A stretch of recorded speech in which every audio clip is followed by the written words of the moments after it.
Welcome to the Live Wire at UNC Charlotte. We have two exciting guests to talk to you today about a program called the Belk Scholars Program. I have two faculty members here from the Belk College of Business, Dr. Ted Amato and Dr. Craig Depken. Thank you both for being here today. We really appreciate it. Sure. We're going to start with you, Dr. Amato, to talk and give us a little overview, I guess, of this new program that is just not even started yet. You're still getting students into it, that has some support from Belk Incorporated, I understand, and maybe you can tell us about it. Well, the Belk Scholars Program is unique in that students in 5 years get both an undergraduate degree in business administration with a concentration in business analytics and one of 3 master's degrees, either MS in mathematical finance, an MS in econ, or a professional science master's in data science and business analytics. Dual programs, early entry programs, graduate programs are not new to the university. They date at least to the early 90s. What's unique about this program is that there's an undergraduate degree that leads directly into one of these 3 programs. And because of that structure, students can finish both degrees in 5 years. So there's a connection in this program to the Data Science Initiative, I believe. Can you tell us a little bit about that? That's correct. The Belk Scholars Program is part of a gift from Belk Incorporated that was announced in February of 2013. The Belk Incorporated and the Belk family recognized the need for people with high functioning business analytics skills. And they also recognized that the university had a great deal of infrastructure that they could build on. So they gave a gift to the Belk College of Business of $5 million, and in that gift were a couple of faculty lines, some money to support research among existing faculty, and then the Belk Scholars Program. So the Belk Scholars Program is a part of this larger umbrella in business analytics and data analytics that is being funded by Belk Incorporated. So as we learn more about the program, walk us through a little bit about what a student experiences, the timeline, and you mentioned the options of the master's degrees, which we'll get into in a second. Well, we recruit students really beginning as early as high school. So in that respect, this is a pretty unique program. I don't think there are many cases where universities actually identify students for a specific program and recruit them. So students can apply to the program as early as their senior year in high school, and then we're also looking to recruit students in their freshman year of college. So the first 3 years of the program would be doing exclusively undergraduate work. In their 4th year, they would be doing a combination of undergraduate work and master's work, and then that 5th year they would be doing exclusively master's work. We have an accelerated entry option which allows students to actually apply for and be accepted into a graduate program as either a high school senior or a freshman in college. And then we have an early entry option where students can get in after they've completed 75 hours at UNC Charlotte. And both the accelerated entry and the early entry work for all 3 of those master's degrees. That is the MS Econ, the MS Mathematical Finance, and the Professional Science master's degree. And what are the requirements for a student considering this program? What do they need to bear in mind? Well, I mean, in very general terms, we're looking for a student who has really good math skills. And we look for evidence of that based on their high school coursework or their college coursework if they're already here, and then their math score on the SAT. We're also looking for a student who is interested in, to a certain degree, computer software, information technology, that sort of stuff. In terms of hard requirements for the accelerated entry into the master's program, they need a 3.75 unweighted high school GPA and an SAT score of 1900. If they want to get into the early program after they've completed 75 hours, the standards are a little bit lower. It's in terms of GPA, it would be a 3.2, but it'd be a college GPA. So, a student who meets those criteria would really be right in the crosshairs of this program.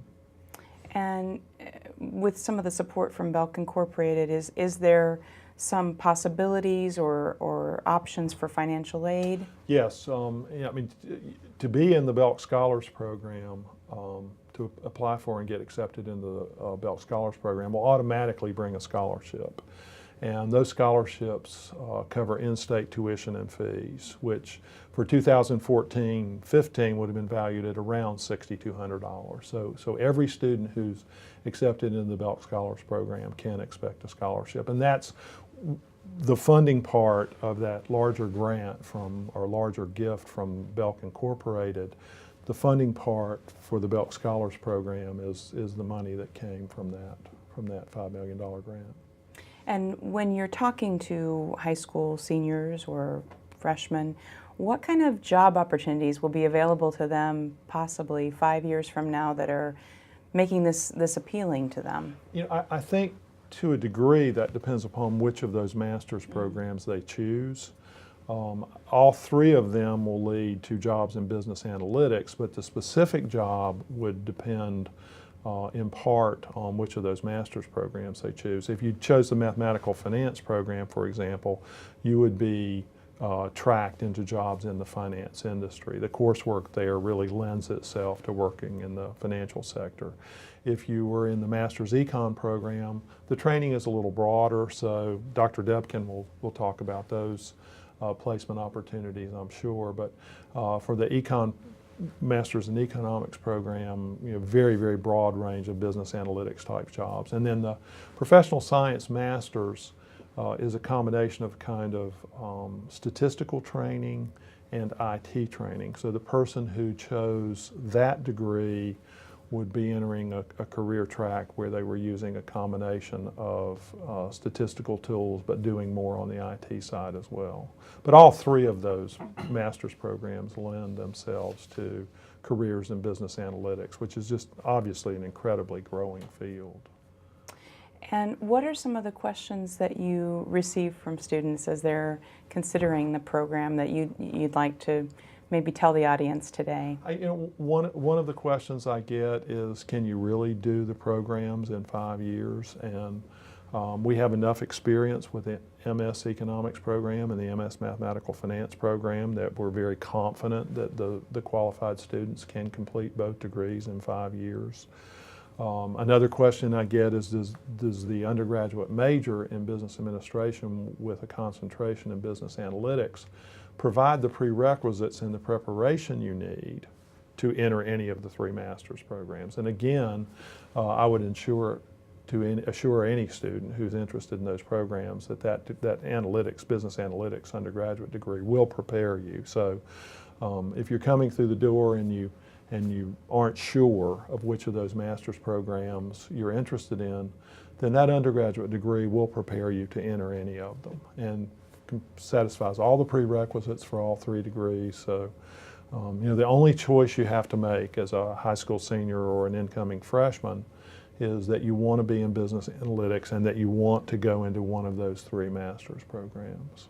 Well, that's a wonderful segue to talk about the master's program. So in particular, Dr. Depken, you're here today to talk to us about the MS in Economics program, which we just spoke about, one of the three options that's available as students are entering the Belk Scholars program.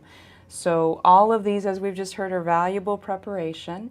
And you, as the program director of the MS in Economics program, what can you tell us about the curriculum and the reputation of this particular program? Sure. Well, we're very excited about the recent developments with our curriculum. As you said, we've just recently kind of restructured the program, basically with some insight from employers, especially the financial services sector here in Charlotte, have kind of indicated what it was that they really wanted our graduates to be able to, the skill set they need to be successful. So we recently restructured the program to have kind of three components. So there's a core component, which is comprised of 4 classes. There are 2 theory classes. If you're familiar with economics, there's a micro and a macro, small and big. So they take 2 theory classes. And then there's 2 econometrics classes, which are statistics focusing on economic analysis. So there's an intro econometrics and then a second econometrics, which we call forecasting. That core right there is enough almost to get a job as it is. But we also have 2 other components for the degree. One is a research component. So we pride ourselves as a program that focuses on not only the practical skills for getting a job and maintaining that, but also in terms of being able to communicate what it is you're doing in that job. So the research component is comprised of two options. One would be a thesis, kind of the standard master's thesis where you would write under a particular professor. You would then stand up in front of a committee and defend that thesis. That's about 20 to 30% of our students will do that, take that option. The other option is to take a 2-course sequence in research methods. What this does is it prepares students for thinking about how to address an economic question from beginning to end. So you can start your research design. How do you state the question? How do you formulate hypotheses, gather data, do the analysis, ultimately write it up? That's the two main components of the program. Then the third component is what we call a concentration, and that's very similar to other master's programs, but we have 4 concentrations, 3 of which are, again, very much driven by the financial services sector. They said these are the type of classes this particular person should have, or this is a skill set this person should have. So we have a quantitative methods for economists. We have quantitative methods for finance. So you might think, well, they're similar, but it's slightly different. And then financial management, which is another angle for individuals to take. Then we have what's called an applied economics concentration, which is a little more flexible, so people can come if they have a different desire for the master's program or the master's degree, then they can combine classes from other departments and from other degree programs. So all 4 of those kind of go together to give a skill set for individuals to go out and take jobs in the financial services sector. We have people that take jobs in the government sector. We also have people that take jobs in kind of Fortune 500 private sector. And then also people that go on for PhDs in economics and finance. And so about 20% of our students will go on for PhDs. So it's a very kind of a broad agenda in a sense, but it's very exciting because, let's say, the people that come in are very successful as they head out the door. So we're happy for that. Well, and that's a great point. And so the concentrations that you just described, how does the Belk Scholars Program relate to those? So can they choose from any of those concentrations by being part of the Belk Scholars and Business Analytics? That's right. And program? so the idea would be, so the main concentration that these scholars would be most likely attracted to would be these quantitative methods for economists. What this is a very heavy focus on what we call econometrics. So this is data-driven analysis using statistical software. So, and beyond what you could do with Excel. So the skill set is rare in the sense that not everybody has that, and that's why the banks and other financial services really like that skill set because it's so rare. But given the environment that the banks find themselves in just about any financial services firm, with recent regulation, oversight, compliance, these skills are ever more valuable. So what we're finding is that just within the past 5 years, the salaries of our graduates have almost doubled, right, the starting salary. So it's crazy in terms of like how much that's increased, but this is what happens when the environment that these firms are operating in changes. So what we've done is we've adjusted our curriculum to meet the needs of the employers, and the employers are clearly responding favorably to that. And this is an area, in terms of business analytics overall, that I understand is in high demand. Is maybe each of you can speak to that a bit, but Yes. that's what we're hearing. Is that the case? A consulting firm, McKinsey, estimated really an acute shortage of people with business analytics skills. And the business analytics skills are really the components that Dr. Depken just made reference to. It's kind of a combination of mathematical and statistical training, and then the software to be able to execute that. And in the courses that Dr. Depken described from the MS Economics program, they get both of those. They get both the model building training in the econometrics and in the forecasting, and then they also get exposure to the software they're going to need to use in the real world. And that's true in all 3 of these master's programs. All 3 of these master's programs will give them the model building, analytical tools, and then the software to be able to execute it. And that's what the job market is really valuing there. Did you add anything to that? Yes, I think so. The kind of 2 things that are going on simultaneously. One is the increased pressure for, especially in the financial services sector, for compliance and oversight, both internally and externally. And so that requires individuals to know not only how to build a model, but how to break a model.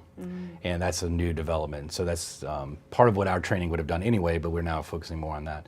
Then there's another component with kind of the business analytics terminology goes with, which is the so-called big data analysis. So now that we're online, we're getting millions and billions of records. What do we do with this? And there is a kind of an embarrassment of riches when you look at the amount of data that you might get from an online retailer or a financial services firm.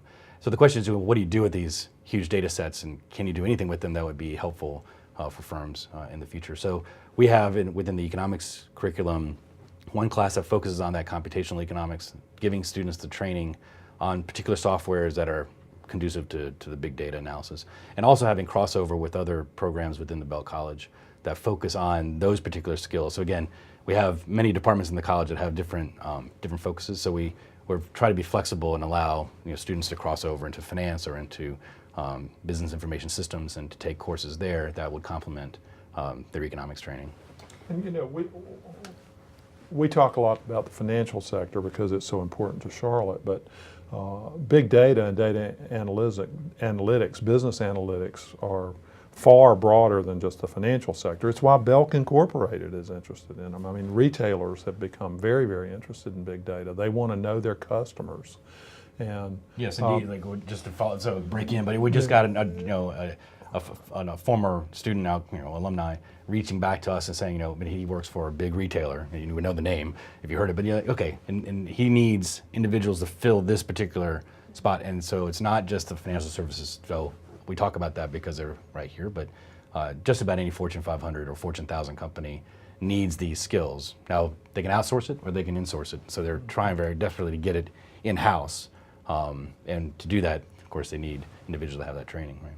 So. I mean, this has really come about because of the combination of amounts of data that we never had access to before, and also the ability to crunch that data. I mean, up until very recently, manipulating data sets of the size that we're talking about would have taken an enormous amount of time. I took a group of students up to SAS recently, one of the companies that produces the software that these students will use. And the individual at SAS told us that the program that took 4 hours to run 3 years ago took an hour to run a year ago and now runs in a couple of minutes. And they're pretty soon looking at that running in a few seconds. So one of the things that people who have these skills are going to do is really work in real time. So be it a retailer, be it a bank, be it an entity in government, they'll be able to bring data in, analyze that data very quickly, and provide the information to decision makers in a way that wouldn't have been possible even just a year or two ago. Mm-hmm. What we're doing is providing students who have the skills to be able to do that. And an advanced level too, as well as an advanced graduate or an advanced degree beyond the bachelor's degree as well, by getting a master's degree. Yeah, and I think the biggest sign that we're doing the right thing by our graduates is the difference between the starting salary for an undergraduate and the starting salary for a master's, at least in economics. Mm-hmm. And that is about double. So for another year to a year and a half, and again, if you're in an accelerated program, you're really only going to be here for another year. That's a well spent time, because the return on investment is basically immediate, right? As soon as you get your first job, the first paycheck is paying off for that extra year of study. So that's, from our point of view, the market is sending the signal that we're doing right by the students. They've got the training, the skill set they need to be successful. And as we're finding out, again, our program kind of generally is 25 years old this year, so we now have the initial alumni are reaching that point in their career where they would be in upper management if they were, and they are there. So it's nice to see that we've been doing right by our students for a long time. But again, the recent development since the Great Recession is really where this focus, and as Dr. Amato was saying, the software is changing, the hardware is changing, and the questions are changing. So the questions that are being asked today are being driven by the data availability. So things that are questions that firms would never even think to ask 10, 15 years ago, now they can ask. And by asking, that begs someone to go answer the question, right? So that's where these skills come into play. As he was saying before, the different master's programs have different focus. So we kind of think about economics as being kind of broader analysis, not so much what number would we put into a box, but a methodology, a way of addressing problems and addressing data, slightly different than the other master's programs. But again, if a student was here, over the course of a year, they could always figure that out, right? In terms of talking to the different programs early on to figure out which one gives them the best match for what they want to do with their career. The MS Mathematical Finance program, on the other hand, would give students skills that are really very highly tuned for the financial sector. Terms that have made their way over into common usage like derivative or asset valuation. That program would provide students exposure to models that are very, very carefully honed to those kinds of applications. And then the professional science masters professional science masters are a relatively new initiative, and the objective there is to give students a combination of, in our case, mathematical training, but also real-world application of it. And that program is fairly unique in that its 3 colleges have come together.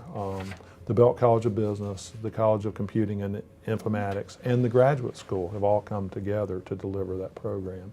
So that program is multidiscipline, cuts across functions in a way that's fairly unique to the university. That program is actually administered out of the graduate school.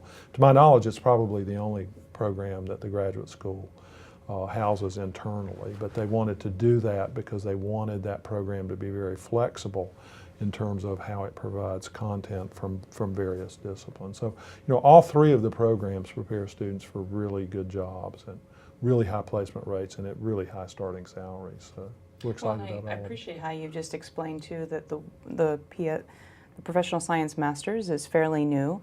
The other 2 programs, as you've just mentioned, are leveraging some of our strengths of our college, if you will. And if you could describe a little bit about some of those strengths of being, as you said, a 25-year-old program, maybe some of the successes you've seen of the program and the alumni or the faculty that you'd like to highlight a bit, that would give us a better sense as well. So I think one thing that, as I took over as program director back in August of 2014, is kind of thinking about exactly where do we fit in the entire market for advanced degrees in economics. And what you realize is that many master's programs, when you look around the country or even within the state, are coupled with a PhD program in economics. And that generally says that you have a faculty that is high in research quality, obviously well trained. And what's interesting when you compare our faculty with those type of schools in the state and the region is that our faculty are equally trained and equally well trained. We just don't have a PhD program associated with our master's degree. That sounds like a detriment at first until you realize that we get to put all of our focus into our master's program. Whereas if you went to another school that had both master's and PhD programs, quite naturally the faculty tend to focus more on the PhD program. And so the master's program kind of gets left alone maybe doesn't get quite as much of a focus. And the curriculum is definitely not as geared towards the job market as our curriculum is. So I say I kind of looked around and thought about that. I said, interesting. We have a really good faculty that publish in top journals in the world. We have good students who come, and many of them go on to the better PhD programs in the state and in the region and in the country. And so we're proud of that. And then we also place people into, I say, these kind of jobs that are not easily obtained with just an undergraduate degree. So yeah, the success of the program I think has been ramping up. When you kind of look back at the alumni record in terms of what's been going on, I think we're getting stronger as we get older. But I think part of it is because we don't have this distraction, in quotes, of a PhD program that would be drawing our attention away from focusing on the master's program. I think also the interesting kind of relationship between, especially economics and finance in the Belk College is, I'm going to say it's fairly unique, but it is strong. So we are very much friends with each other, colleagues and co-authors, and we also share a lot of classes together. So the student bodies in both the Masters of Economics and the Masters of Math Finance kind of are together, right? They're sharing, and so building that network. And so we like the fact that we're kind of, again, we're connected to each other, even though the 2 programs are separate. We do kind of overlap a little bit. I think that kind of builds a, I don't like the word synergy per se, but that's kind of the way to think about it, is that we can now build on the fact that our finance faculty is very strong in different ways than our econ faculty is strong. So a student that came in and took basically any of the concentrations would have an opportunity to take classes of both in economics and finance, and from, again, very strong faculty, again, matched to any of the schools in the state or the region. And do you find that undergrads who enter the master's program in economics, do they come from different undergraduate options, or do they come? It's a great question. I mean, 80 to 85% are coming from economics.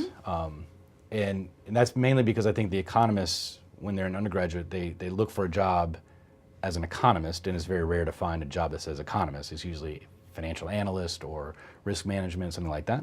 And then they also realize that the skill set is not quite there because they've had a few introductory classes, but as you were saying earlier, the techniques need to be developed. You don't just kind of fall into this naturally. So you need to focus on 2 to 5 classes, right, which is basically an entire undergraduate major, right, in terms of hours, right, that many classes. to have this skill set built up, because again, it's not something you would just fall out of the tree and learn. So most of them do come from economics, but we do have people from finance, of course, and we have people from as varied as religious studies and from biology, so physics. So we have people from all over the academic spectrum, but yeah, most of them would be coming from the business or economics background. And now with a business analytics sort Soon of there will be bent business as well. analytics That's right. students who come in. And again, I would reiterate that when we created the business analytics concentration, we made sure that we included all the prerequisites for any of those 3 master's programs. So I think one of the reasons that so many economics master students came from economics majors was because it was the main way you could satisfy the prerequisites for the major. But this new business degree with a concentration in business analytics does get everything that you need to go into the MS Econ. It also gets everything you need to go into MS Finance or to the professional science masters. And should we add in a city that's very well positioned for not only jobs but a growth and opportunity? So we regularly hear that students really like being in Charlotte because of the opportunities around it. Yes. Would you both agree on? Well, I think on that it point is as definitely well? a draw. I mean, just in terms of my limited recruiting, because there's only really one season of recruiting. When I'm talking to students that are from outside of Charlotte or outside of the state of North Carolina, it's clear that us being only 10 miles away from downtown is an important quality compared to other programs within the state or region that are not as closely geographically proximate to the financial services sector. And we have a lot of, I say a lot, but we do have on a regular basis social interactions with not only our alumni that are downtown, but also our board of advisors and just other members of the financial services industry. So our students are given this opportunity even during their curriculum to meet with people. That leads to internships, that leads to potential job opportunities. So there's much more of a connection than you would find at another university that's not going to be nearly as proximate as we are. So I think it's a big draw, yes. I once had a former consulting client who was looking for an intern, contacted me. I got in touch with the person who was the coordinator of the master's program in economics at the time, and it led to an internship. So, I think if I hadn't been in Charlotte, I wouldn't have had the consulting opportunity, and it wouldn't have ultimately led to a student being placed in an internship. So, I think the fact that our faculty are integrated into the business community to some degree also benefits the program, because there is a synergy between what's going on with the faculty academically, but also on the consulting side, and just as Dr. Depken said, our interactions with people in the business community. One of the things that the graduates of both the math finance program and the economics program like is the proximity to a big employment market. And certainly we have the opportunity with the economic forecast coming up June 3rd, that's another connection point with the business community that we should mention. But let's quickly take a look, if we could, to the websites for both, because we want people to be able to learn more about both programs. Obviously, if they're in the Belk Scholars and Business Analytics program, they're going to learn about one of 3 master's programs, including the economics program. So to find more information about the Belk Scholars program, we have the website up here. It is actually belkcollege.uncc.edu/Belk Scholars, and people can, it appears, can find all sorts of information about applying, the program requirements, and the contact information for that. We will also take a look at the Master of Science in Economics program webpage, which the website for that one is msecon.uncc.edu, where again people can find a plethora of information about the program, request more information. You have information sessions regularly, and there's Dr. Depken's contact details as well. So before we end today, would you both like to add anything that I may not have asked? I became director of the Belk Scholars program back in February. I was already the director of another program, so this was kind of an add-on for me. It's something that when I was given the opportunity, I jumped at it, because I think it is such a wonderful program, and is going to provide such great opportunities to students. So for students who have the skills for this program, I really encourage you to apply. I think it's going to be a really good ride. Yeah, I think the same thing. I mean, when it came that the previous director was going to step down, and it was, the search, as it were, was going on, I quickly raised my hand and said, this is the type of program that, to be a program director of is not very hard. The sell job doesn't have to be done very much. I mean, I can just say, look, here's what we've done recently, here's what we think we're going to do in the future. And most students are very open to that. And so one of the things I was going to add is that while you're getting your degree in economics, or your master's degree in economics, there are plenty of other things you could do while you're here. We have dual degree programs with math finance as well. We can basically do a dual degree with anybody, but just recently we've had math finance with public policy PhD. We also have dual degrees with Copenhagen Business School, so we have students that go over for 1 year. And the nice thing about that particular program is that instead of paying the out-of-state or out-of-country tuition you would normally pay, you get to pay the same tuition you would pay here at UNC Charlotte while you're studying in Copenhagen. So you end up with a year in Copenhagen, come back with 2 degrees, which is exciting for especially those who are younger and maybe want to think about having a career that would include work in Europe. So again, kind of if you go to the website, I always say, well, go to the website. It is under construction constantly, but the material is not changing just the way it looks. So I encourage people to go there. Of course, emailing me is the easiest way to get a hold of me, and we can always be back and forth as to kind of how the career goals, especially of the individuals who are watching that are in that junior to senior range, maybe a little bit late for them in terms of the Belk Scholars, but it's not too late in terms of the early entry program. We can talk about how to get to position the students so that they can have an easier transition into the graduate program, minimize the amount of extra time they would take to get the degree, and exactly what kind of courses you say, like the prerequisites you'd want to make sure that you were focusing on leading into early entry. Well, we thank you both for your amount of time today with us to share more about both the Belk Scholars Program and the MS in Economics program. That's all time we have today for the Live Wire. Please tune in again for the next time. Thanks so much.